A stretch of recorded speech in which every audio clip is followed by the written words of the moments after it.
Hoje nós vamos conversar um pouco sobre o conservadorismo. E, falando em conservadorismo, não podemos deixar de citar o grande Edmund Burke. Senta aí que lá vem história. Vocês já sabem, sou a Mônica Fraga e gostaria de falar um pouquinho, começando aqui o nosso papo, sobre Burke, que nasceu em 1729 e morreu em 1797. Burke foi considerado o pai do conservadorismo, foi um dos primeiros que falou sobre essa filosofia. Mas ele não era só um filósofo, ele também foi um político muito influente, ele foi advogado, ele foi escritor, tem livros dele importantíssimos para o conservadorismo e ele era, a sua filosofia era calcada em 3 pilares: o tradicionalismo, a propriedade e o livre mercado. O tradicionalismo, porque Burke achava que as tradições religiosas, morais, éticas, nos foram herdadas por nossos antepassados. Ele acreditava que a sociedade da época atual em que ele vivia devia muito àqueles que viveram anteriormente. Isso não fica muito claro qual período desse anteriormente, mas era assim que ele pensava. Poderia ser 1000 anos antes, 500, 100, não sei. Mas as tradições para Burke eram muito importantes, assim como a propriedade privada. O indivíduo que tem a sua propriedade privada se sente num lar, é produtivo, tem a ver também com livre mercado, onde as pessoas podem comercializar seus produtos, vender por mérito próprio, né? E com pouca interferência do Estado. Era o pensamento dele.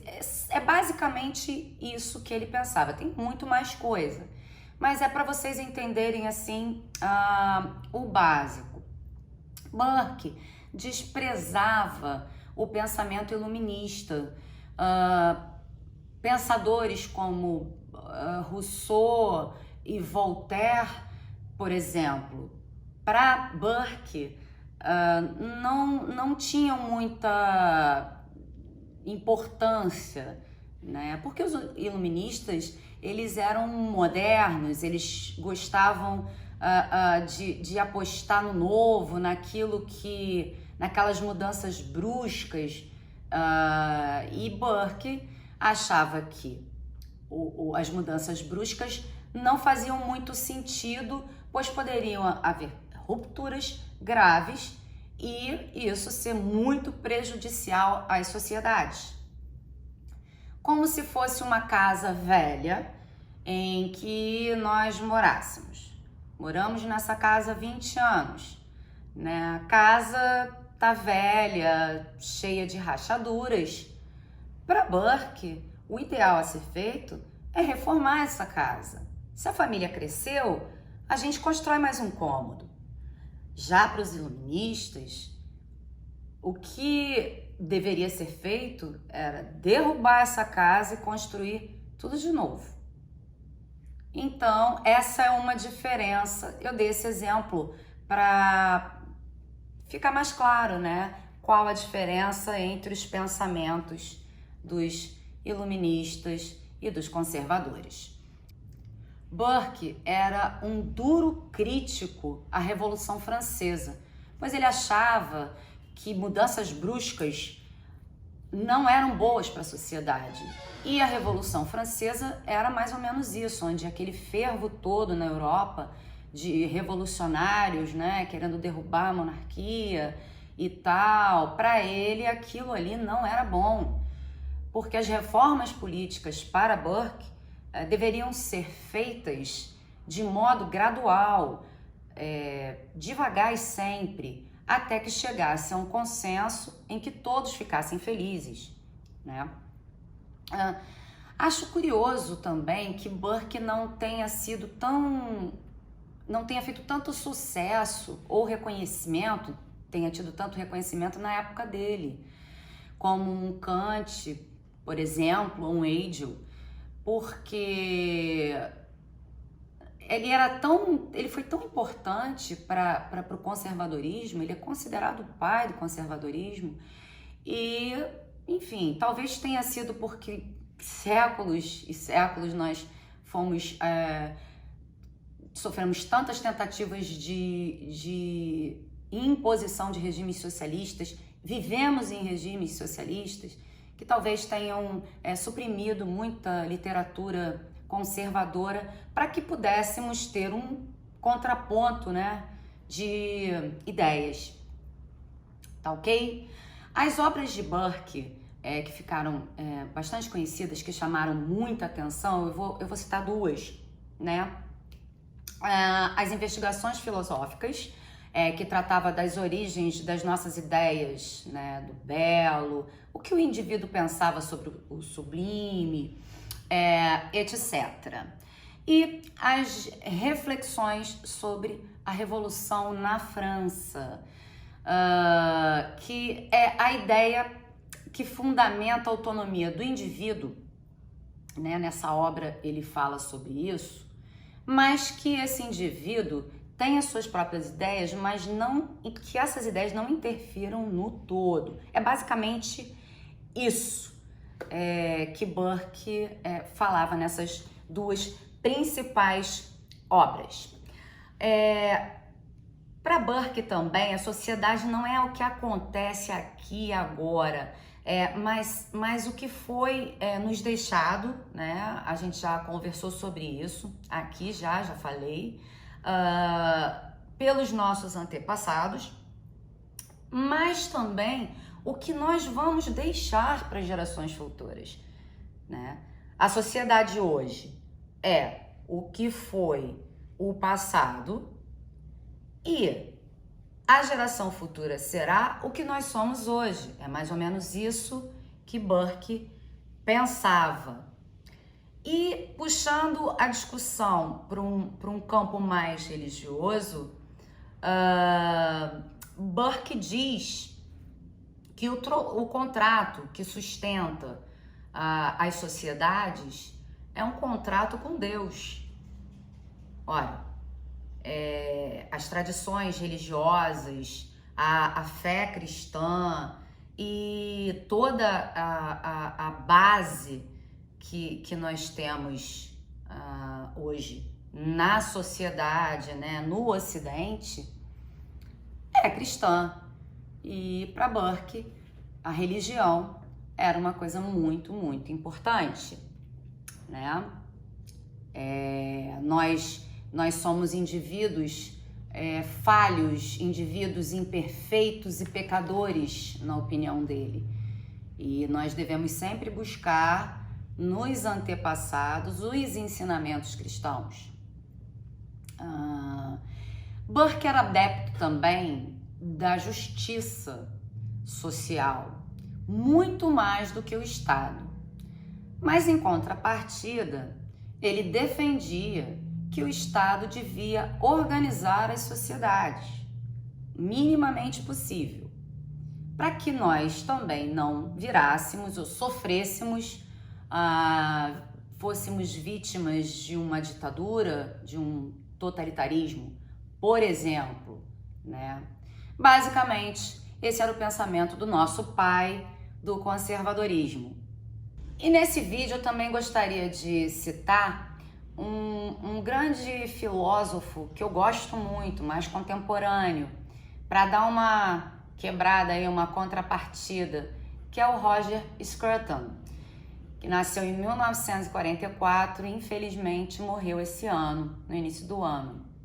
Os três pilares da teoria filosófica de Scruton são baseados no tradicionalismo, no organicismo e no ceticismo. Tradicionalismo, para Scruton, o grande exemplo para ele era a monarquia. Ele era a favor da monarquia inglesa e das suas tradições, que ao longo dos séculos pouco mudou, né? As gerações anteriores para ele, assim como para Burke, são pilares essenciais, são como certos, são coisas que nós deveríamos sempre nos pautar, sempre pensando no passado, no que nossos antepassados fizeram, o que foi bom, o que não foi bom, enfim. E no organicismo também, que é o segundo pilar que ele se pautava, né? Que era uma sociedade organizada, o indivíduo devia respeitá-la, mas não interferir, só se sentir parte dela. E o ceticismo, que define o mundo moderno como o delírio da modernidade. Para ele, tudo que era novo, muito moderno, trazendo muita informação, muita novidade, não era bom. Os princípios e os valores poderiam mudar, né? Então, assim, ceticismo, o conservador seria um cético, pois não poderia incutir a pulso as suas ideias na cabeça do outro. Deu para entender assim, né? Mais ou menos? Acho que sim.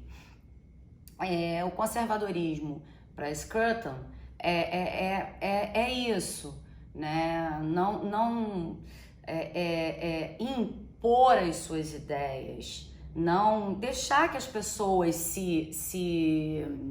como se diz, pensem livremente por si mesmas, né? E cheguem à conclusão na hora certa, quando elas acharem um consenso, mas nunca, jamais, em tempo algum, impor as ideias, né? Para alguém, e sim respeitar a ideia do outro. Scruton ainda afirma que há uma diferença enorme em ser conservador e reacionário. O conservador é aquele que acredita em tudo aquilo que as tradições nos deram, mas vive no presente. O reacionário já quer voltar para o passado. Então, o reacionário ele não aceita o que se modernizou e deu certo, né? Já o conservador não. O conservador ele aceita as mudanças, contanto que elas tenham dado certo em algum tempo no passado e hoje funcionem. Essa é a grande diferença de um conservador para um reacionário, ok? Scruton também era um defensor da propriedade privada, porque ele também achava que o indivíduo, a pessoa que está em uma propriedade privada, que tem uma propriedade, ela se sente num lar, ela se sente numa casa, ela se sente parte do mundo, com esse sentimento de emotivo, de participação no mundo mesmo, né? De pertencimento. E ainda, para ele, o Estado é um mal necessário.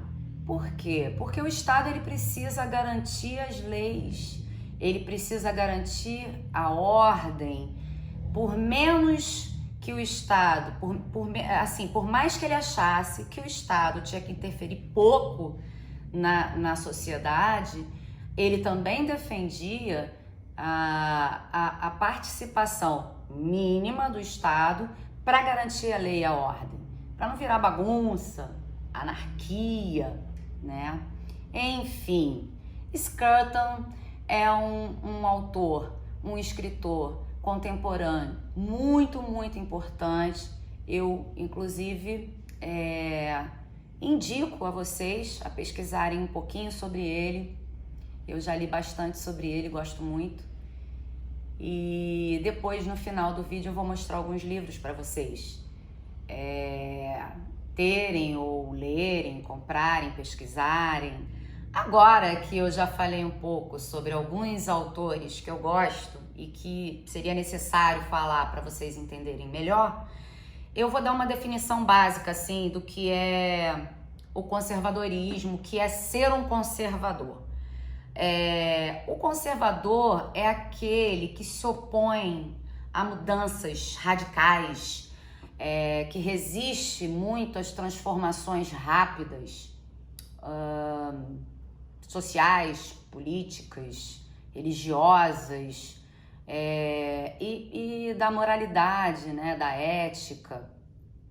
Na política, quem faz parte de um partido conservador defende pouca interferência do Estado, é contrário às ideias socialistas, é contrário às ideias comunistas, né? E lá nos primórdios do pensamento conservador, que data lá do final do século XVIII, mais ou menos, o principal objetivo era lutar contra a onda revolucionária na Europa. Aquela coisa que acabou culminando na Revolução Francesa.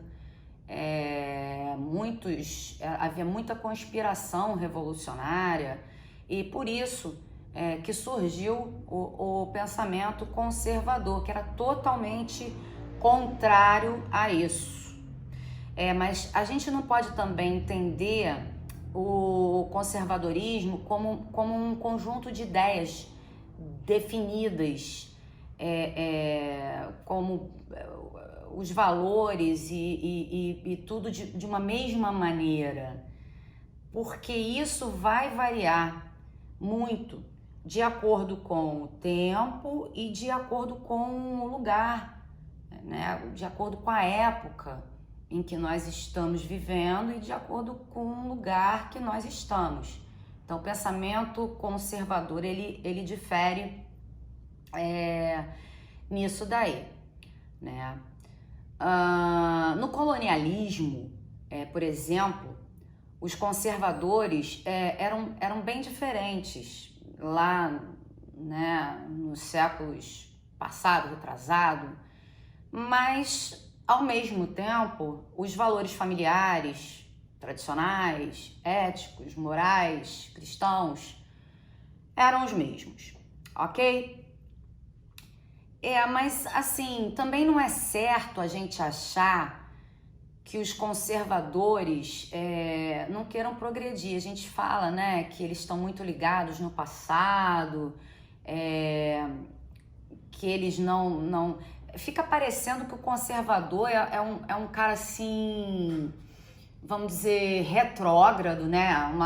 É uma pessoa antiga, e não é bem por aí. O que o conservador prima é que nós tenhamos mudanças, sim, mas de maneira lenta, com muita calma, para que não hajam rupturas bruscas, né, em que a sociedade não sofra, tá ok? Um dos principais exemplos de conservadorismo no mundo, eu falei,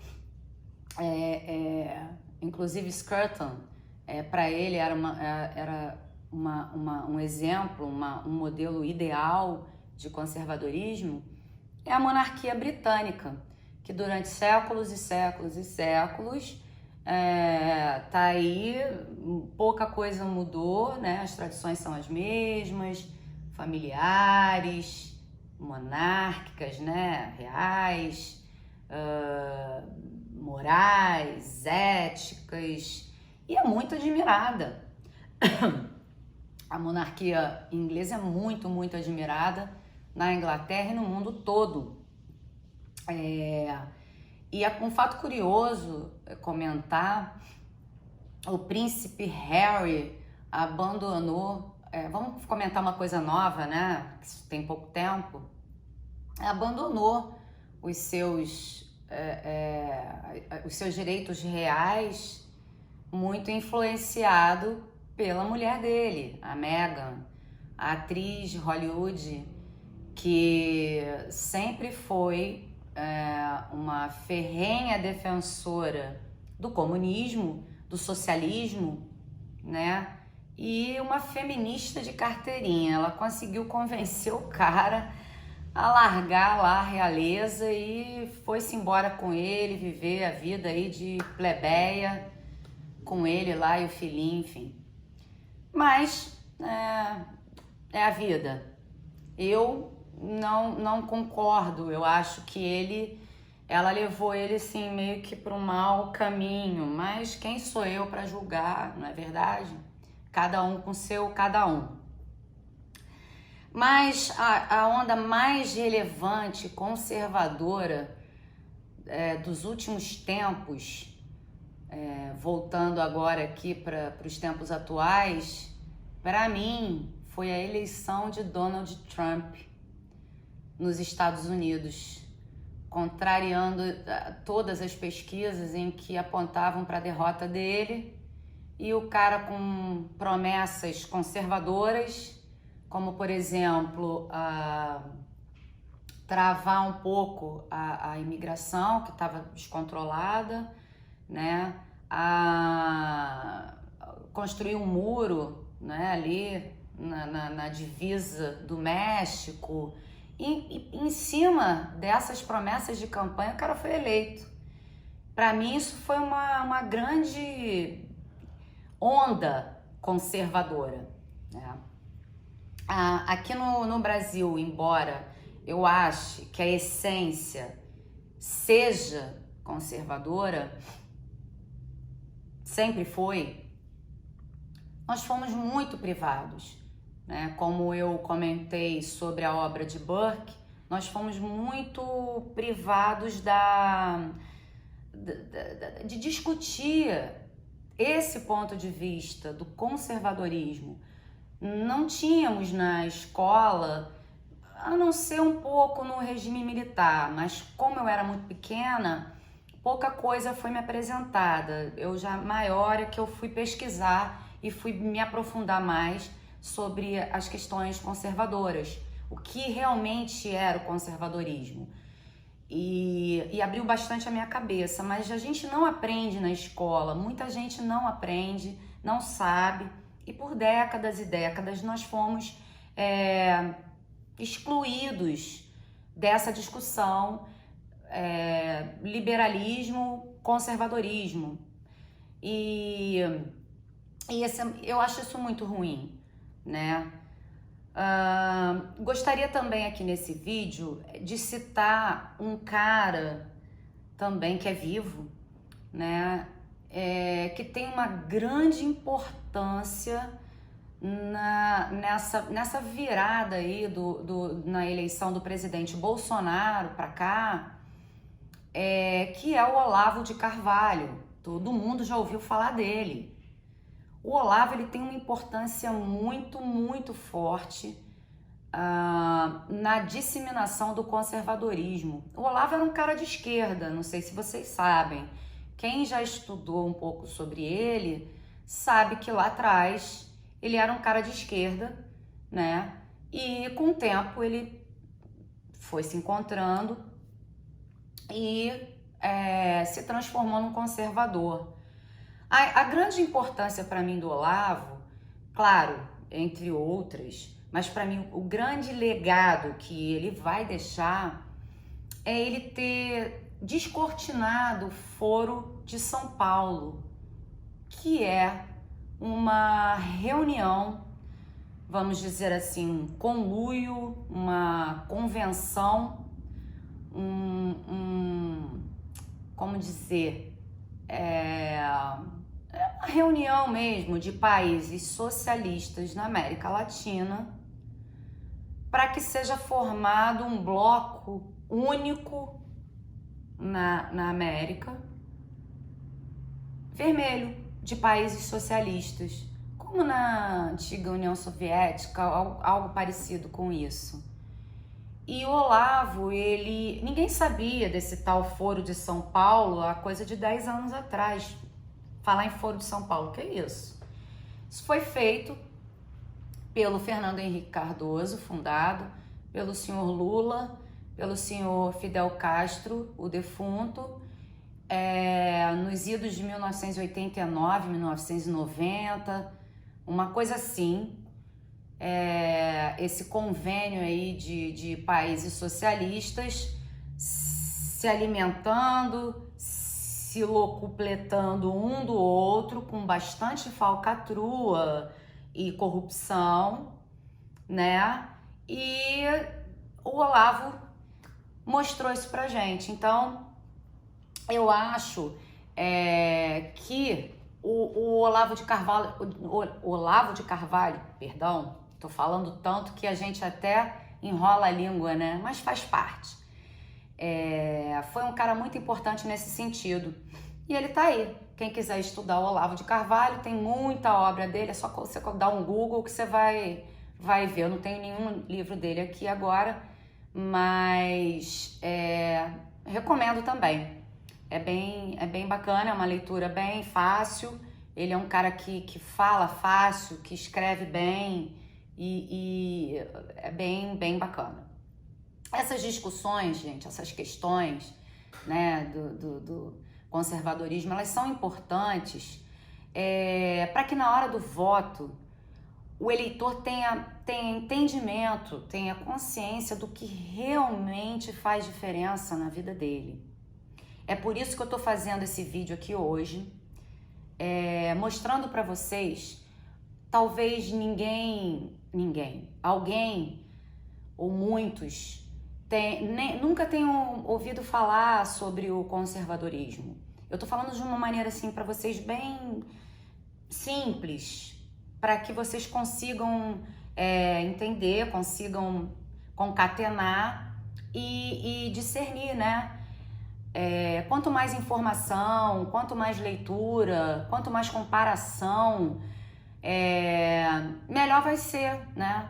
Para o eleitor decidir o que ele quer, para a democracia e para as instituições republicanas. Eu vejo assim, ok? Nem todos nascem conservadores, mas podem se transformar através da leitura, da pesquisa e de muita porrada na vida. O cara que não nasceu conservador pode se tornar um. Agora eu deixo a pergunta aqui para vocês, finalizando aqui o vídeo. Vocês já ouviram o contrário? Vocês já viram ou já ouviram falar de um conservador que virou comunista? Eu duvido. Quero ver. Eu tenho aqui, gente, agora, eu falei que no final do vídeo eu ia mostrar para vocês uns livros que eu vou recomendar também. Eu não falei de George Orwell, mas eu falo dele outra hora. Também é um querido autor para mim, também contemporâneo. Se eu não me engano, ele morreu em 1950. E Orwell revolucionou a minha cabeça assim de uma tal maneira que foi muito, muito legal. Então, eu recomendo a vocês que leiam primeiro A Revolução dos Bichos. Eu não vou dizer, não vou dar spoiler nenhum não. Vocês leiam. Eu tenho certeza absoluta que vocês vão entender qual é a referência a que ele, né, trata. Temos também 1984, um dos melhores livros que eu já li na minha vida. É difícil escolher. foram tantos, mas esse aqui é muito legal. É de onde vem a expressão Big Brother, por exemplo. Leiam porque vai mudar a vida de vocês, tá? Orwell foi um cara que viveu o comunismo, escreveu muito sobre isso e ele sabia o que estava falando, né? E viu o comunismo, viu quantas pessoas morreram, ele cobriu guerras, ele era um jornalista e ele escreveu esse livro aqui, esse último livro aqui dele, foi o último, ele escreveu, foi lançado pouco antes dele morrer, coisa de meses, tá ok? Recomendadíssimo. Temos também O que é Fascismo e Outros Ensaios, tá? Muito recomendado também. Leiam nessa ordem que é mais fácil. E claro, Scruton, Como Ser um Conservador, é a Bíblia, tá, gente? Tem que ter, tem que ler. Se você é um conservador, leiam. E é isso. Se você viu esse vídeo até aqui, eu agradeço muito. Fico feliz de estar novamente com vocês. Espero que na semana que vem estejamos juntos de novo. Se Deus quiser nos abençoar até a semana que vem, nós estaremos juntos novamente, tá? Dá aquele like pra mim. Vejam aí as descrições, eu boto vários links nos vídeos, tá ok? E é isso, gente, um ótimo final de semana, fiquem com Deus, até a próxima, tchau!